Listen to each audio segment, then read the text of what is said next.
okayfm 101.7. Yewura Adomako Baafi enso abeka mensa na me mo akwaba meje oso bra ayi Ten Hag ayi for Manchester for e coach wunu anu ana aden Musa papa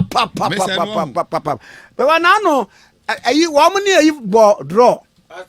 ai o mo Aston Villa ball draw no a obi gina me nchen a o na twe imagine gina so no say nessa papa wako SDA ana say papa be ne ko SDA o say Adomako Baafi nuani oh Musa Manchester coach nipa din se yesi nyame kura be say nipa da brobo nu mienu ebi kura de bo untu se wo hwe omo a adokotafo papa yi mu ni ade a nipa ndodo no ewu no ye ye a ye no mpeni ade no ebirenu adin se ebo ye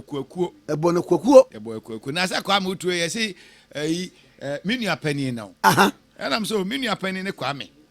nche me bia da bi wo che me eno am se kwame adi 85 nso afa na me di 50 kura nche na dey agwa bi na yesu wanyini wose bi nyini jeje no am se farisa na sika ne ye gba ama wa ka abeka so opekasi na no be boko de onyame tiase ami mama van free komo ise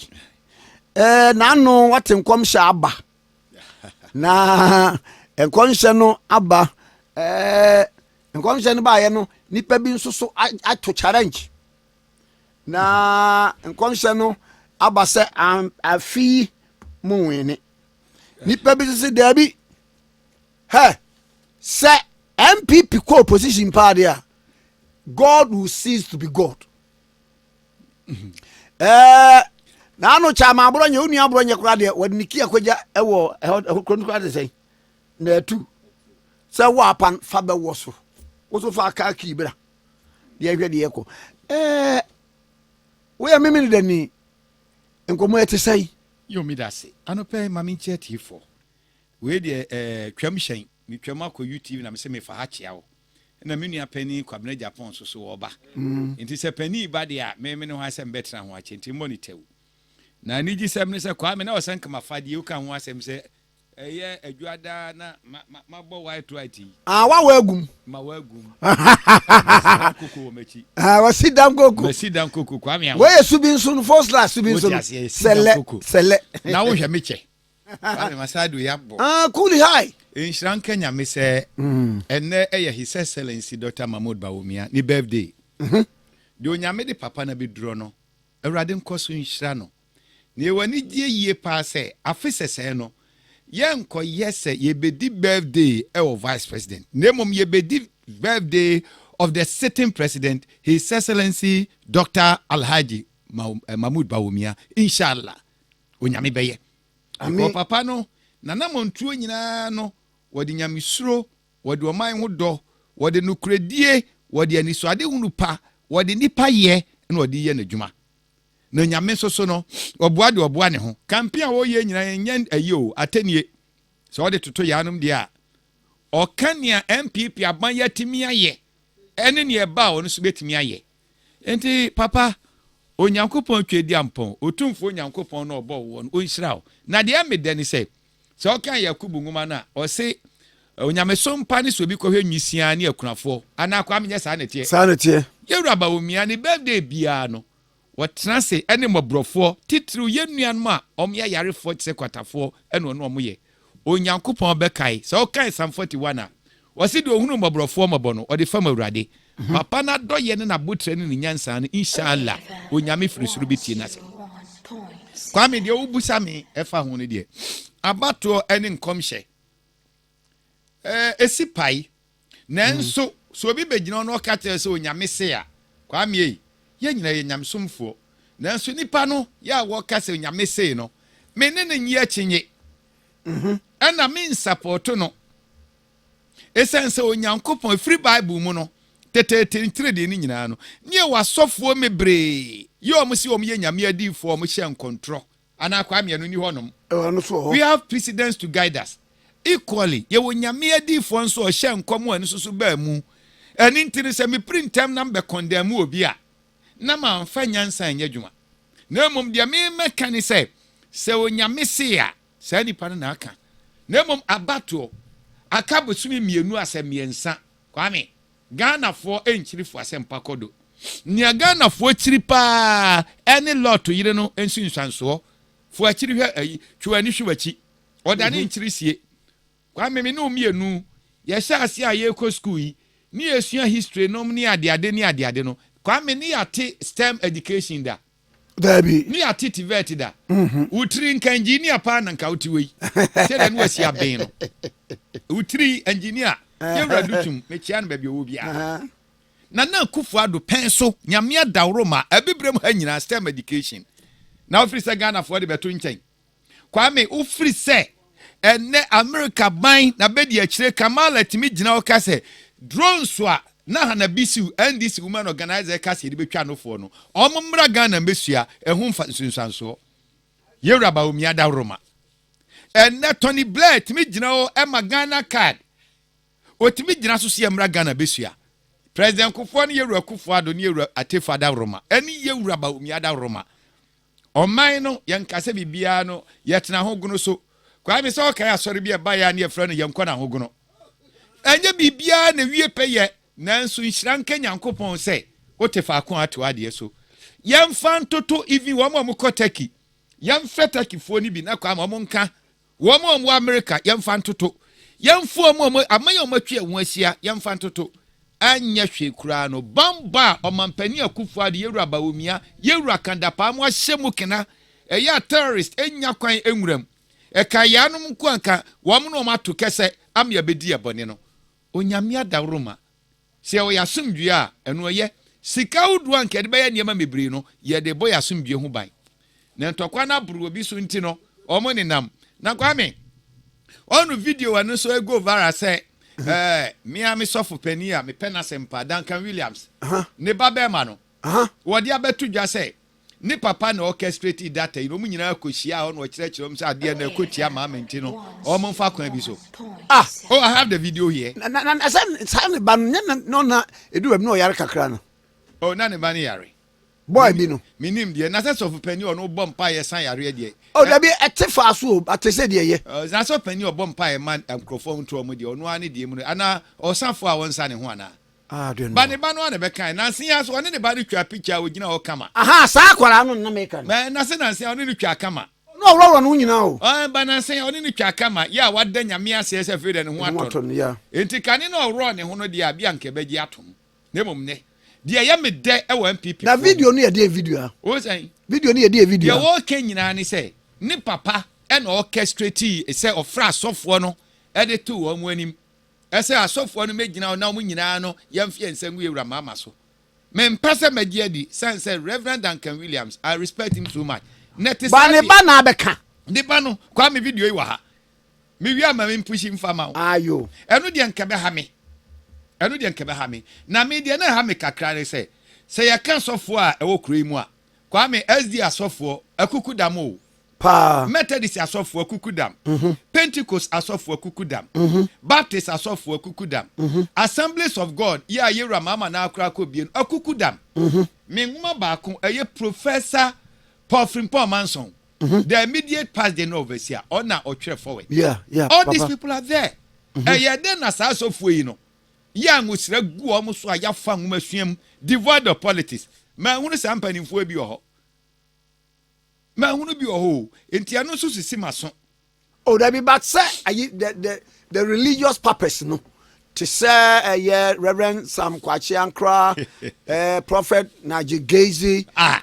the Miami so for the men who so for Baduko bi be otu kwan na wa bi na say Najigezi me dem hu ni di nimpo boda Nigel Gazy before then any after that no wagye sim ama campaign na wo ye no ama a destroy the nanka be the beauty of it no eni say no obi anu say partisan ayi but nyame asem no mu gina so enti me ntwe makonya mu ayi na embom no say no kredi a onyame na aka na nya no kredi a nea ogina asem so ade asema che nyame no eye no me enye ono nko a na emom twira ne se wona ba ene de behu wonsu menua epani osu bempa ye nyina asantefo I love him, I respect him. Menina nanteda menina nanteda pa nyanchen ya no no so pemasem asem ba ko na mienu bi so me fra no di nkomo firi wo no menua mfra me biem entina na akufu ado we ne ye na mehia no ka me twam eno ma ni nua na akwasi frem na so pani uchira futuo ti me de madam ho so efiri obepem ne me ne nya efiri biem but he's a good man and ne senyame yi a kire no de ne sa kogu mama so a afutuo kakra America no kwame eye Samuel ngoma no etrem ye no chichemu aduasa miensa First Samuel chapter 3 2 Samuel chapter 3 verse 33 verse 33 okay what you say aha na efa Abna ho emra Abna wu ye no First Samuel chapter 3 verse 33 2 Samuel chapter 3 okay verse 33 okay asama wo ni yeah 2 Samuel chapter 3 verse 33 sure or say okay verse 33 mpacho mwa o se na ohine bi mamenkan verse 33 na okra Abna wo Hebron na ohine ma ne nisu Abna da no da so na oman no nyina sui verse 33 na ohine be Abna ho kwadum yi se oye yantwe wuo na Abna wuo yi wanchekere wonsa da na wanto wonan mpokere da se woto amumuye ma anim ena wato yi na omani nyina ko so sun bio eno ne afutu a me de be ma menua pani aha I love him asafo abrantie nani ate obi anwi o say obi anwi meba onim say Abna akodi odi sen Saul achi edi akakabensam akansam ahodo edi atia wodi sen wo mu a no mu di David achiri so de baye die mu a emra opani ehye nkom no me de nyanya atwom na ya MPP for ebinom de ana mebo ana na ebo me momu de na me giri se SDA for so bo mpaye Pentecost for so bo mpaye enti enam dodo nchiri yi enti nye ne na me begino condemn no. But the point I'm trying to stress is say sabre no say mama nsa gumoja na wontimi ni bio da oh but any na di nkomo onyame nyansa kirin say the video is there but the American say sasem no kai what is say Ashanti region kwa meba eya DC fo ni bi asori e de atia emra Abna ekodi Solachi eya niema enseso ye di tia David Nkrofo no na Saul wu ye no oba David won wodi akoma pagye no wodi akoma pagye no se na ne Nkrofo ni ba yi wo mo ya so betua no so re na emom ba bia no wo no de na edwane kosha bia kuro enti so mo de bibia ye no a wo mo nsoso no wo mo atomra anu wo mo pretend fa na adamfo ana ne yure fi ne ho etu anu wo mo nam ena me gidi pa ye pa se no wo mo bonsem kwa Abna wa ha ye ni o emre bi sika bia to ye kura ka ye de atwa eti meje de se ni nyina ne ka ho na ne yure fi ne ho wa nane aboa peta ngunu se ba bia wo no nipa beku ni nti no e so hwe ye didi sumina so na ne te ye no wa travel no e ho no mo stable no ye wo ne se ka ma ni wuye eti se Julius Caesar any Brutus ne Cassius enti ye ho David obiasi David na ku no David te ye no ene wo kwa ne ho ntwuma okoye no se Abna ajeje ntwe wo no awuei ya nchekire wonsa ya nchekire wona unan menua no so long as is nyameti ase no obekọ so aye ne nyamedwuma na emom no anya so akwahye nkom nti no na ne yuru ya firi ne ho because huri ya tirim mpamoja ne awaka da no eda wo mutirim yanom so de yanim de ombetimi aye onu akura di nwa danse se pani no akwahye nkom no ne nsa gumoja eno de wabeka na wahase sesen nyame etimi ka se obese wiase ena ekire okaso be say niwe ekire niwe for bompa ye wanse no enti bibia si ama saade no efiri ni Bible move from Genesis to Revelation babia no nyame aka ode da asoso because yewra menua pani I love him when him near mama ne na ye ya nante enti ya me ya say ye nkrofo ni bi nso so a wo mo kra de wo ye direct beneficiaries a wo mo anya wo mo afri osu bempa wo no ene wo mo kutia no ya me ya why a me nua sabe ye keka funu ni ye keka madam pan enipa kwa me na to nsa didie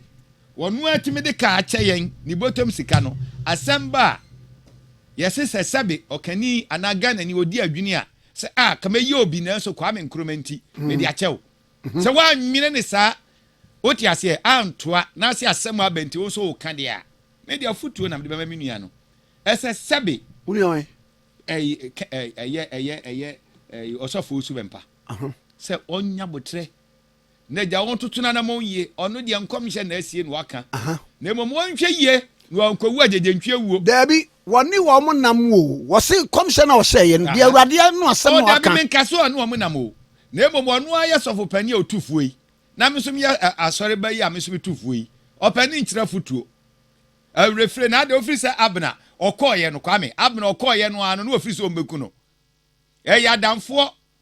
enne baduko bi mo mama twe wo mo agya enna sofo bia wo mo bua mama watwe wo mo nyina agya enne osu bempa enne ogina no so bia in itself no kura no in a way no you are also courting hatred ba se mo de be gina ho number yet said the Ghana ya Christopher man ya Ghana enye Christopher man yo ya doso enkremofo so doso enti campaign no mo ye no wo mo aye wie because me yes die ni dia na me sofo a mabidi a asofo efiri hin Adventist mate se me Methodist ni dia asofo kuku da mo ni Bible mu apostle wonyina mo Pentecost fo revered men of God wo mo nyina nko bio ene ye select group bi ne de koye but wo mo si nyame asem enti mehwe yie no mano ampa na mom dia me kan se onyame nchirifo asem pakodo ubua ho an obua wo Veep Bawumia kania yetimi aye en wo kania ba obetimi akoye en oyonkon so nam no so wototo ayampia odi atem na dia me nwanwa ne se nipa kro ye Veep mama ebe na otwemienum yensantem ni ubegina o condemn asofo ne ayi abosonsomfo ye nananum eni ye nuanum nkramofo eni ye nananum ahemfonom egu omanum ase na wadane anum akokone ena de ade akyin ya wa begina osi amfie nsam wusu a sampai bo no nyame onye nsachirisayem we should be consistent na ade a yenye no kwame chiri kokodi ni ma kwame chiri kokodi ni ma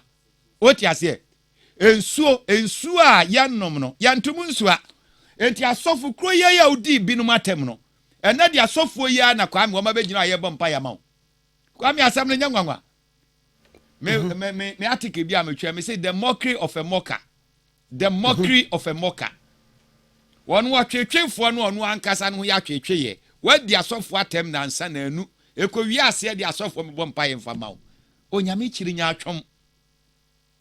onyame enu de na oka se momo hu se nipa yi amamuo no wabu amu ne yie enti wa mu ne yie na ho akere wo no obeba wanimu no abeka akere ne se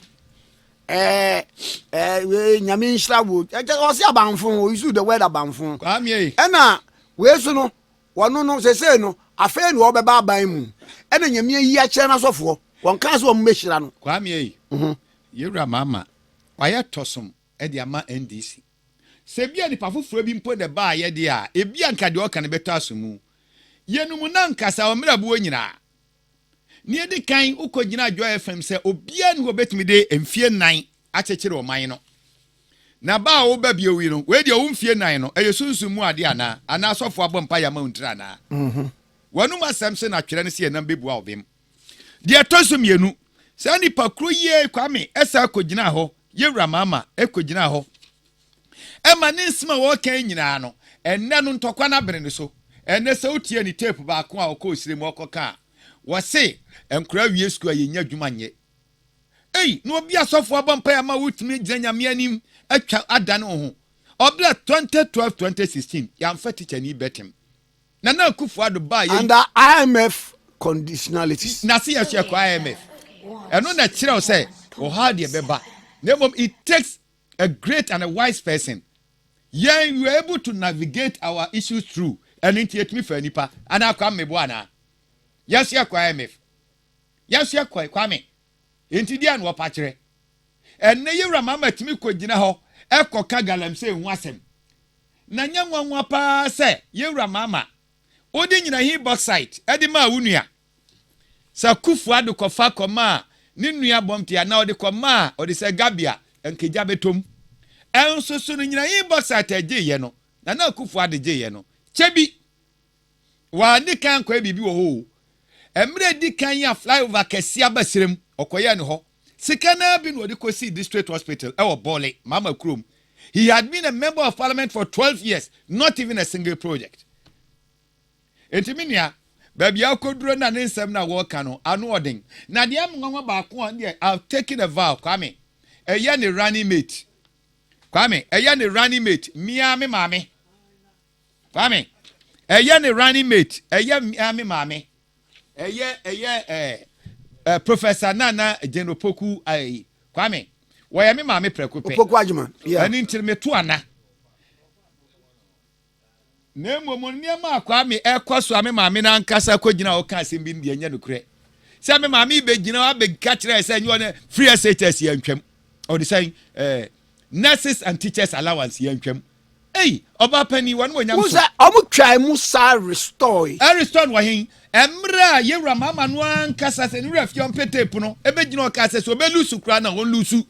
na dia odi na yato ho me ma me no wen I love my mother I respect her because ye nyini ba nyina no kwa me ya hunu se amanyokuo no obia won yonko ne nenam onim se da rocha na ne yonko ba ko pa ne kwadwo chikata na kufu ado ne namfo nom entinye yen ene ye beye am ya kire pusamu akese na mo me maame with this ne de enya no kre obia na wona o ka kire se obi mra machirim Yewura Bawumia ka Adomako Baafi me nuru ba bia maka enti ada na beka se yantwam obro no ankasa de na ni presidency to chacha na koduru ba bia onu so alusu awie no afa dia allowance ne ya chan table so na mka so o sorry story no misra no kre ya no kre e kom de wamfiansa mienu ni di adie ba ko ma Bawumia ye Bawumia na menua mpanifo te se kwabra Japan mu di na chie ni se wo ye vision leader o kire se ekon eno esa enan oban wo so oba wo the bank wa kire kire kon yo galamse oba ye ho adwuma me ma me nko bie na no a o so mo be bie bank dia mama NDC ma bank na wura fi ma me ya no o masoro god se Kwame sadinam tema ya wonu sika mfa nkoma ye nuanom kantamantofo apatashi odi dwane yeyi na wo no akra no sia na mo wie akra no wono wawe sono no obanyine de anya tromo NDC for bank said no matam bi de na o mayi mu adeboni bi aka bibia ye ma ho no e NDC for owura fi agya bebi wo kanse no onya NDC ni ana meboa no onya NDC ni yen yadwene na ho no menua we have the history ne yanim kronu bia yabo o mayi bia menua eye ma na abo no NDC abem na wo so bete bank na Kwame jeto mi okra obombosia amade akro obombosia na jeto mi ho kwa mi fancy na menu apani aba ya wo mu ne edidi wo mu na ase ankakra yan hia duru sei ani tia dia bania no apra odanchemba membobo na mi wura ntrase mate bra kwa ba ya da sipa Yewura Adomako Baafi former communications director of the new patriotic party na ina na twen komo no okayfm 101.7